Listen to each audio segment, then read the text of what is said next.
All right, so this lesson is on matter. So we're going to be talking a little bit about the periodic table and the different states of matter and how atoms are arranged. So if we look at the states of matter, there's four main states of matter. There's a hypothetical fifth state of matter, but it is hypothetical. So there's four main states of matter that do exist. So we've got solid, liquid, gas, and plasma. That's basically how the atoms are arranged. So are they in a tight grouping like solid? Are they just kind of together like a liquid? Are they separated all over the place like a gas?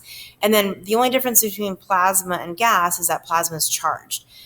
So an example of that besides neon signs would be lightning, fire. Those are all types of plasma. So atom, this should be a review from probably junior high, but an atom is just how it's smallest particle of an element. And we'll talk about those here in a minute.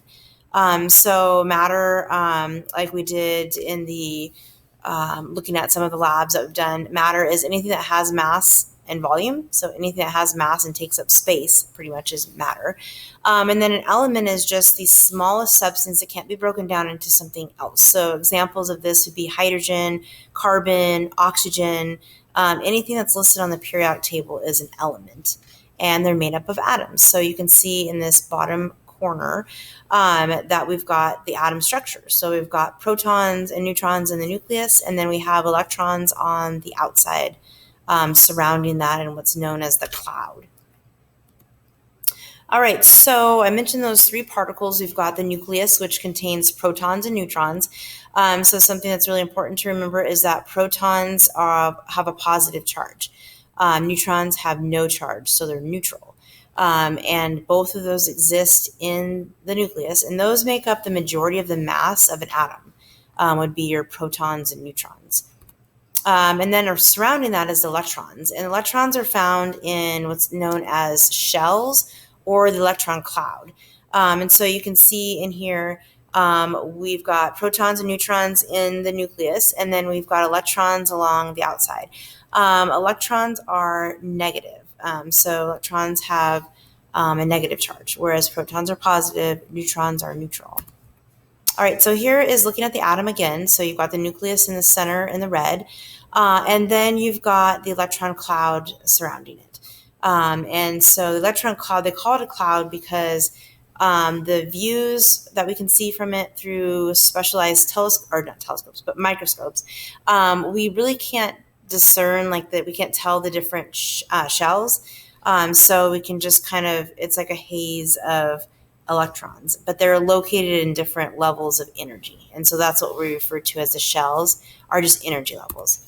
All right, so here's our periodic table. We'll look a little bit at this in class, but you've got all the elements, and they're arranged a special way, which we'll look at in class, actually, how they're arranged. But they definitely are arranged by how many electrons they have in their outer shell, by if they're a metal or a non-metal. So you can see the metals are listed on the left. They are the blue color. And then you've got kind of transition metals, which are the green, and then you've got non-metals, which are the yellow. And then on the far right, we've got our noble gases. And they are non-reactive, so they don't want to react with other things. They generally don't form bonds with other things. So we've got helium, neon, argon, and so on. So those are all of our noble gases. All right, so we usually, on the periodic table, you saw there's probably symbols. So there's either one or two letters. Those would be our natural found elements. And then anything that has three letters is man-made. So if we go back, you can see, well, actually there isn't any listed on here. Some periodic tables, the one you guys will see in class, has some man-made ones, and those are generally listed with three letters.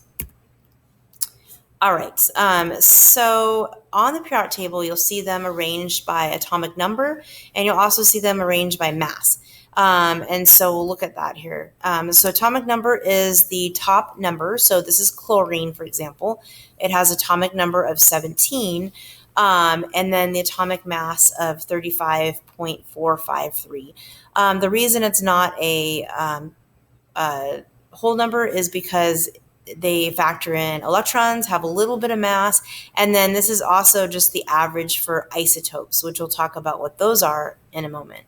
But the atomic number is just the number of basically protons and electrons. So it has 17 protons, it has 17 electrons. So an atom is generally neutral, right? If you have 17 positives, you have 17 negatives, it's going to be a neutral charge.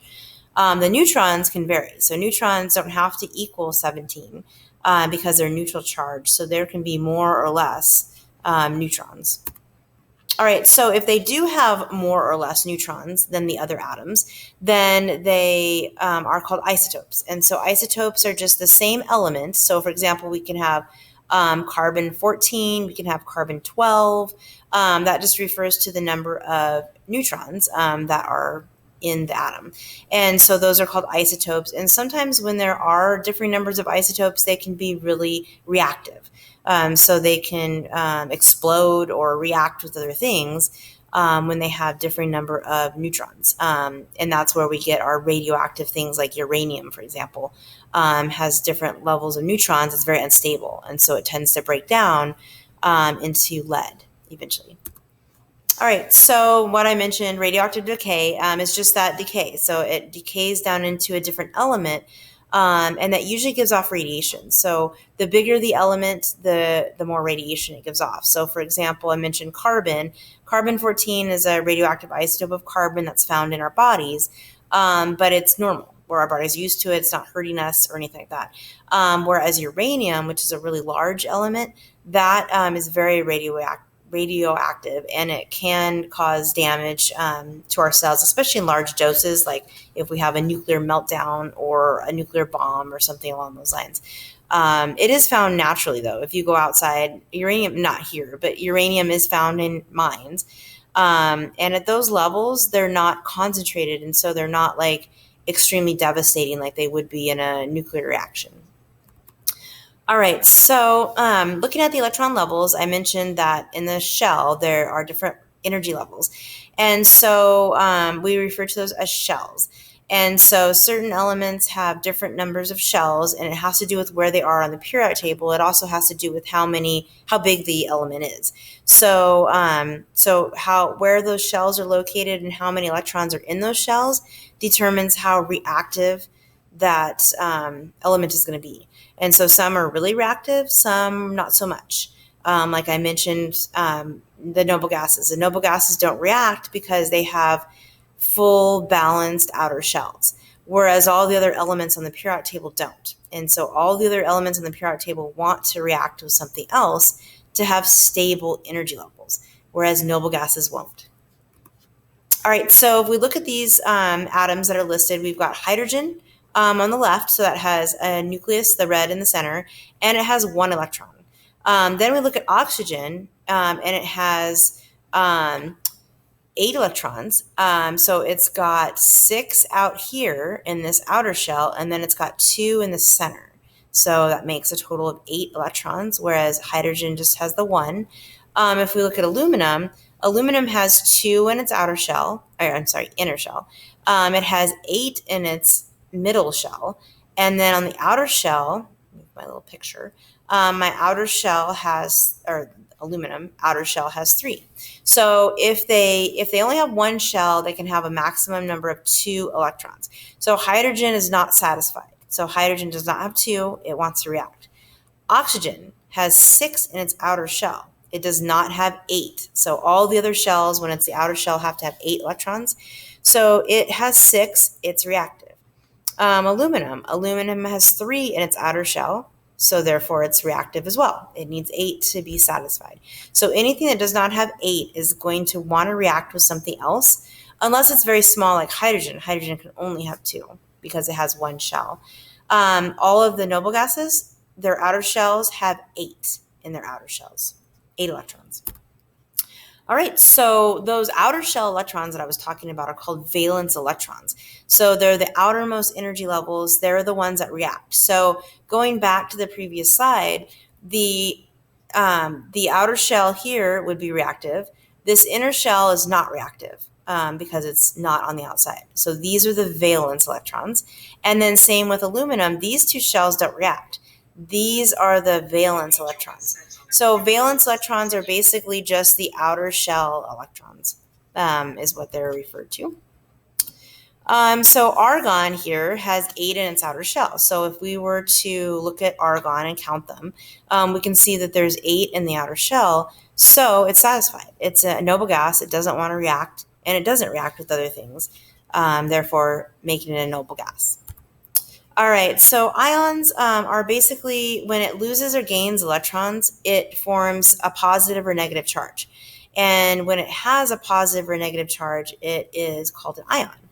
And so all of the elements that we see can form ions if they lose or gain electrons.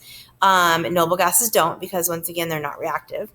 So it has to do with its outer shell. So if the outer shell of the atom is more than half full, so it has to have 8 in its outer shell unless it's hydrogen, it will bond with something. It'll either gain or lose electrons to fulfill that 8 requirement. So if it's close to 8, like 5, 6, 7, it'll gain enough electrons to equal 8. If it's less than 4, it will lose its electrons, and it will fall back to the previous shell. So if it loses all its electrons in the shell, then that shell goes away and it falls back to that previous full shell. All right, so that's a little bit about chemistry. You guys will learn a lot more in chemistry class, but we're just learning what we need for bonding with minerals. So when we look at minerals in Earth's crust, what's kind of surprising, and it actually surprises a lot of people, is that if we look in the universe, so on the left, the universe, we've got 70, almost 3/4 of the universe is made of hydrogen. That's the majority of what stars are made out of, and they make up the majority of mass in the universe. And then we've got some other things. So quite a few other things are listed here. And then we've got oxygen making up 1%. And then in the Earth's crust, this is the surprising part. So a lot of people think, okay, well, oxygen makes up 46% of the Earth's crust. I thought that was a gas. Oxygen bonds with other things. So oxygen is not satisfied, meaning that its outer shell is not full, so it wants to bond. And it bonds with a lot of other things, like silicon, for example. And that's the second most abundant element. And so that makes up the majority of our rocks and minerals are silicates, which are silicon and oxygen. And so here you've got those two. They make up 75% of the Earth's elements. And so we're talking about in the crust, not the air, but in the crust. And then you've got a variety of other things. And those make up our minerals. So the majority of our minerals, like I said, are silicon and oxygen. And then the rest are made up of a variety of other things. And that is it for this module. Thank you for listening.